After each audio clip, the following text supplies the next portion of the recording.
या प्रचंड गरमीमध्ये फक्त 5 ते 10 मिनिटांमध्ये मी आजचा स्वयंपाक बनवलेला आहे. त्यासाठी आदल्या दिवशी रात्री मी थोडीशी तयारी करून घेते आहे. तर सगळ्यात पहिल्यांदा इथे मी दही लावते आहे. या अगोदर मला दह्यासाठी खूप साऱ्या कमेंट्स आल्या होत्या, की दही कसं लावलं आहे ते दाखवा. तर आज मी दह्याची देखील रेसिपी तुमच्यासोबत शेअर करणार आहे. तर सगळ्यात पहिल्यांदा इथे मी फुल क्रीम दूध घेतलं आहे. कुठलंही दूध घेऊ शकता. म्हशीचं दूध मी इथे घेतलं आहे.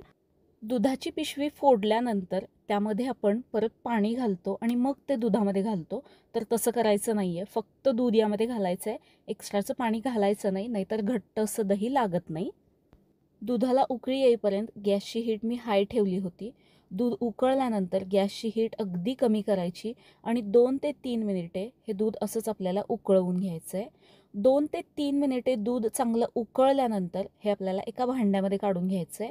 त्याच दुधाच्या पातेल्यामध्ये तुम्ही लावू शकता, पण मला तसं आवडत नाही, त्यामुळे मी हे दुसऱ्या भांड्यामध्ये हे दूध काढून घेतलं आहे.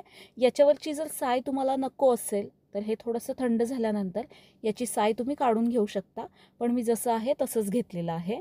दूध आता आपल्याला हे थंड करून घ्यायचं आहे. थंड म्हणजे काय, पूर्ण थंड नाही आणि अगदी जास्त कडकही ठेवायचं नाही आहे.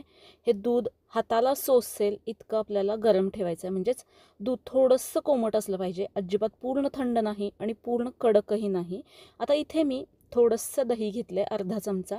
हे दही आपल्याला फेटून घ्यायचं आहे. अगदीच पाव चमचा हे दही असेल तरी देखील चालेल. दही फेटून यामध्ये घालून घ्यायचं आहे आणि हे सगळं मिक्स करून घ्यायचं आहे.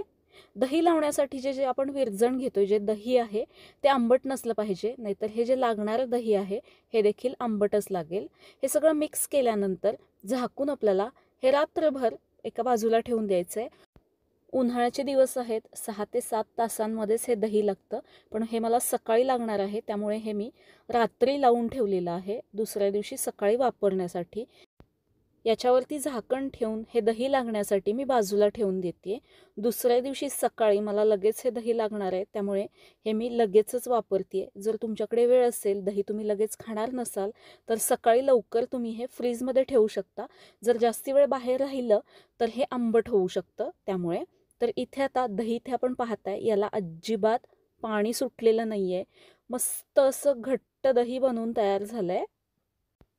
सुरीनेही आपण कापू शकतो, एवढं घट्ट छान असं दही लागलंय. तुम्ही पण या पद्धतीने लावून बघा. सेम याच पद्धतीने तुम्ही मातीच्या भांड्यामध्ये देखील असंच दही लावू शकता.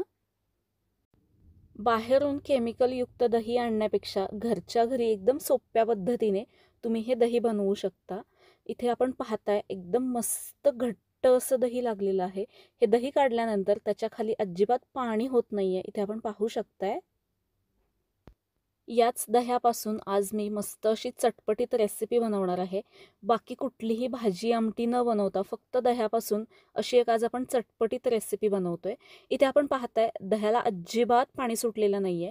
निम्म दही मी इथे वापरणार आहे आणि बाकीचं दही असंच फ्रीजमध्ये ठेवतेय, म्हणजे ते जास्ती आंबट होणार नाही. नंतर हे आपण वापरू शकतो. याच्यापासून आपण मसाले, ताक, लस्सी बनवू शकतो. आता सगळ्यात पहिल्यांदा मी इथे भात लावून घेतेय. मस्त असा मोकळा मोकळा भात होण्यासाठी इथे मी बासमती तांदूळ घेतलाय, 2 कप घेतेय. कुकरमध्येच मी हा भात लावून घेतेय. बाजूला देखील तुम्ही बनवू शकता, पण झटपट काही बनवायचं म्हटलं की कुकरच असतो आणि कुकरमध्ये जास्त काही बघावं लागत नाही. शिट्ट्या झाल्या की गॅस बंद करायचा. आपण बाहेर भात बनवला की त्यामध्ये पाणी किती घालायचं, शिजलाय का चेक करायचं, त्यापेक्षा कुकरमध्ये पटकन होतो. 2 कप तांदळासाठी इथे मी डबल पाणी घातलेलं आहे. चवीनुसार मीठ घालायचं आणि हे सगळं छान असं मीठ मिक्स करून घ्यायचं. याला मी आता झाकण लावते आणि हाय हीटवरती 2 शिट्ट्या आणि लो हीटवरती 1 किंवा 2 शिट्टी करून घ्यायचे. उन्हाळ्यामध्ये आवर्जून तुम्ही हा बेत बनवू शकता. मस्त असा मोकळा मोकळा भात आणि त्याच्यासोबत खाण्यासाठी हिमाचलमधली एक प्रसिद्ध रेसिपी आहे, ती म्हणजे रेडू. फक्त 5 मिनिटात बनवून तयार होते. त्यासाठी आपल्याला दही हवं आहे आणि दही आवर्जून उन्हाळ्यामध्ये आपल्या जेवणामध्ये त्याचा समावेश करावा. तर इथे आपल्याला दही पहिल्यांदा छान असं फेटून घ्यायचं आहे, छान असं क्रीमी करून घ्यायचं आहे. आता यामध्ये मी पाणी घालते कारण हे दही जास्ती घट्ट आहे. तुम्हाला हे कितपत सैलसर किंवा कितपत दाटसर हवं आहे त्यानुसार तुम्ही यामध्ये पाणी घालू शकता.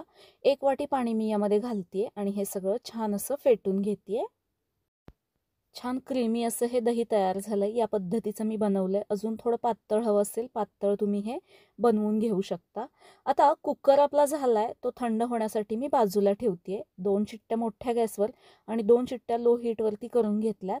आता हे रेडू बनवण्यासाठी इथे मी कांदा, कोथिंबीर, कढीपत्ता घेतलाय. कढईमध्ये आपल्याला 1 चमचा तेल घालायचंय. यासाठी आपल्याला एकदम कमीत कमी तेलाचा वापर करायचा आहे. अगदी 1 छोटा चमचा तेल मी यामध्ये घातलंय. तेल गरम झालं की त्यामध्ये पाव चमचा मोहरी आणि पाव चमचा जिरे घालायचे आहेत. 2 लाल सुक्या मिरच्या तोडून मी यामध्ये घातल्यात. 5 ते 6 लसूण पाकळ्या कट करून घालायच्या आहेत. 4 ते 5 कढीपत्त्याची पानं. पाव छोटा चमचा हळद घालायची आहे. अर्धा छोटा चमचा लाल तिखट घालायचंय. पाव चमचा हिंग घालायचंय. इथे माझ्याकडून एक चूक झाली. सुरुवातीला मी यामध्ये कांदा घालायला पाहिजे होता, पण तो कांदा कट केलेला तसाच राहिला. मी विसरले घालायचा आणि बाकीचे मसालेच मी अगोदर घालून घेतलेले आहेत. यामध्ये मी आता कसुरी मेथी घातली आहे. जिरे, मोहरी, लाल मिरची आणि लसूण घातल्यानंतर, कढीपत्ता घातल्यानंतर मी यामध्ये कांदा अगोदर भाजून घ्यायला पाहिजे होता आणि मग नंतर ते मसाले घालायला पाहिजे होते.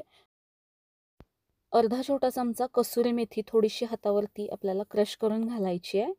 अर्धा छोटा चमचा धणेपूड घालायची आहे. हे सगळे मसाले घातल्यानंतर मग माझ्या लक्षात आलं की कांदा घालायचा विसरलाय आणि आत्ता या स्टेजला मी यामध्ये कांदा घालतेय. जर सुरुवातीलाच कांदा घातला तर कांदा व्यवस्थित भाजला जातो आणि नंतर मग मसाले घालायचे.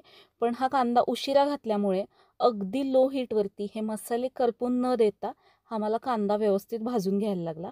किंवा जर शेजारी जरी भाजून घेतला असता मी तरी देखील चाललं असतं, पण एक्स्ट्रा तेल घालून परत ते त्यामध्ये घालायचं. त्यापेक्षा यामध्येच मी अगदी लो हीटवरती हा कांदा व्यवस्थित असा भाजून घेतलाय, मसाले करपून न देता. कांदा यामध्ये जास्त भाजायचाच नाही आहे. अगदी सॉफ्ट होईपर्यंत थोडासा आपल्याला परतून घ्यायचा आहे. कांदा इथे छान असा सॉफ्ट झाला आहे, तुम्ही ते पाहताय. मसाले देखील अजिबात करपलेले नाही आहेत. आत्ता मी याचा गॅस बंद केला आहे. आता हे आपल्याला थंड होऊन द्यायचं आहे. गरम ठेवायचं नाही आहे. हे मसाले व्यवस्थित असे थंड करून घ्यायचे आहेत आणि मग यामध्ये आपल्याला फेटलेलं दही घालायचं आहे. जर मसाले किंवा हे जास्ती गरम असेल तर हे दही फाटू शकतं. त्यामुळे हे आपल्याला नॉर्मल करून घ्यायचं आणि मग यामध्ये दही घालायचं आहे. चवीनुसार मी यामध्ये मीठ घातलं आहे. हे सगळं आपल्याला आता छान असं मिक्स करून घ्यायचं आहे. शेवटी यामध्ये बारीक कट केलेली कोथिंबीर घालायची आहे. मस्त असं याला तुम्ही तडकावाला दही म्हणू शकता किंवा हे हिमाचलमधलं प्रसिद्ध असं रेडू तयार आहे. झटपट काही भाजी नसेल, काही बनवायचं नसेल तर पटकन चटपटीत असा हा तुम्ही पदार्थ बनवू शकता. अप्रतिम असा लागतो भातासोबत खाण्यासाठी. भात देखील आपला तयार झालाय. छान मोकळा असा भात झालाय. उन्हाळ्यामध्ये बाकी काही खायची इच्छा होत नाही, मग अशा वेळेस तुम्ही हा झटपट चटपटीत होणारा आणि पौष्टिक असा हा बेत बनवू शकता. कशी वाटली तुम्हाला ही आजची रेसिपी? दही बनवण्यापासूनची सगळी प्रोसेस मी सांगितलेली आहे. आवडली असेल तर व्हिडिओला लाईक, शेअर आणि सबस्क्राईब नक्की करा. मस्त चटपटीत असा हा माझा झटपट आजचा बेत तयार आहे. तुम्हाला आजचा बेत कसा वाटला मला कमेंट करून सांगा. परत भेटू नवीन रेसिपीमध्ये. धन्यवाद.